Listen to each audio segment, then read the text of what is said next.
Hala, may tinatagong lihim ang magkakapatid na mahiyain. Sinasabi ko na nga ba? Pabahay para sa kanila hindi rin matuloy.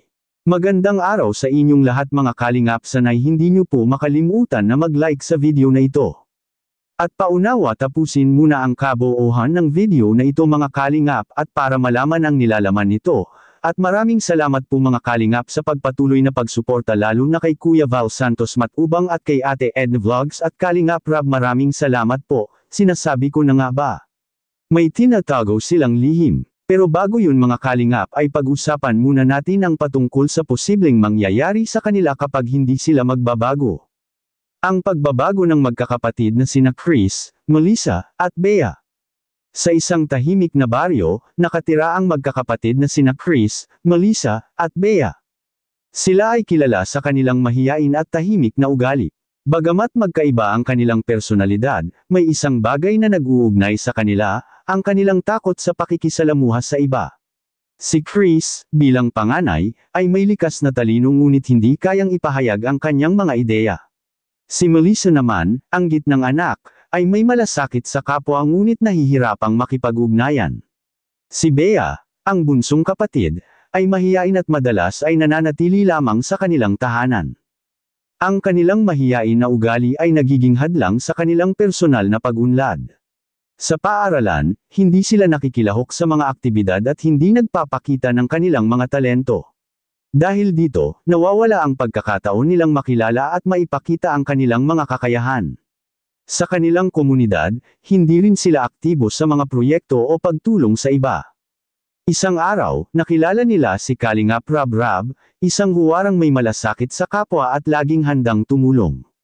Si Rab ay naging kaibigan nila at ipinakita sa kanila ang kahalagahan ng pakikisalamuha at pagtulong sa iba. Dahil dito, napansin nila na ang pagiging bukas at aktibo sa komunidad ay nagdudulot ng kasiyahan at personal na pag-unlad. Kung hindi magbabago sina Chris, Melissa, at Bea, maaaring mawalan sila ng mga pagkakataon sa buhay. Ang kanilang takot at pag-iwas sa pakikisalamuha ay magdudulot ng kalungkutan at pagkakait ng mga magagandang karanasan. Mahalaga na matutunan nilang yakapin ang pagbabago at maging bukas sa mga bagong karanasan upang mapabuti ang kanilang buhay at relasyon sa iba. Sa huli, ang pagbabago ay nagsisimula sa sarili. Kung nais nilang magkaroon ng mas makulay at masaya na buhay, kailangan nilang magtulungan at maging bukas sa pakikisalamuha. Sa pamamagitan ng pagtutulungan at pagbabago, makakamtan nila ang tunay na kaligayahan at tagumpay, at sa kabilang dako naman mga kalingap, pabahay ng magkakapatid na mahiyain hindi nga ba matuloy? William ang ating makikita sa video. Kita ko sa nila, sa lupa. Kasi siguro mga susunod na linggo baka mapag-umahayan din natin sila makalipat, no? Kasi yun ay kung talagang magpatuloy yung pagsunod nila sa atin. Kasi ngayon medyo okay naman, kumain na sila, although di pa masyadong masigla, mabagal, pero kumain na sila, sumusunod naman na sila kahit paano, may improvement, mabagal nga lang, pero okay lang. Pero kumusta kuya, anong balita dun sa natin? Sa lupa, boss, marami na tayong lupa na pwedeng kaso yung iba kasi medyo mahal, pricey. Magkano? Yung tinignan namin, nasa 80,000 ang 50 square meter. 50 square meter lang yun? Oo. Pero ano yun kung may papayag na kahit installment, kahit kasi 80k, ilang gigs, 3 gigs, mga ganon.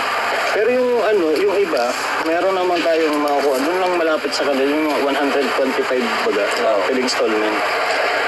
Magkano yun? 125. 125k? 125k, tapos ang lawak ng lupa is 120. O yun na lang. Yun na lang. Yung baga na yun doon sa dinadaanan natin. Basta installment. Pero meron pa doon isa, yung kay tatay, 100 square meter. Ano din yun? 100k lang din. Yun pala eh. Marami tayong pwede. Basta installment lang tayo. Kapag mga ganyang price, di natin kaya lang isahan yan. Yung 100 din. Doon tayo sa 125. Kasi installment yun. Sige tayo mag-down ng 30. Okay na natin yung anuhin. Doon tayo tayo kukuha. Matagal pa yun. Dapat yung sa pwede nang gawan. Oo, dun sa 100 sana, yung 100 square meter, kaso cash man lang din yun. Dun sa 100 square meter, 100K. Pero dun lang po, malapit sa kanila. Yung pagbaba baga dun sa may natin, may babalingan natin ng sasakyan. Yung pagbaba na yun, dun lang mismo. Okay, sige. Medyo, dun kasi sa yung Update mo ako. na yung tinuro mo na dun sa medyo sa loob ng parang maraming tao. Yun nga, 50 square meter is 80K. Mahal yung masyado. Mahal masyado, parang 1,600. Kalit liit. Oo, 1,600 per square meter. Pero naman yun, flexible yung lupa kung ilang square meter yung kukunin natin. Kaso nga, medyo mahal lang talaga.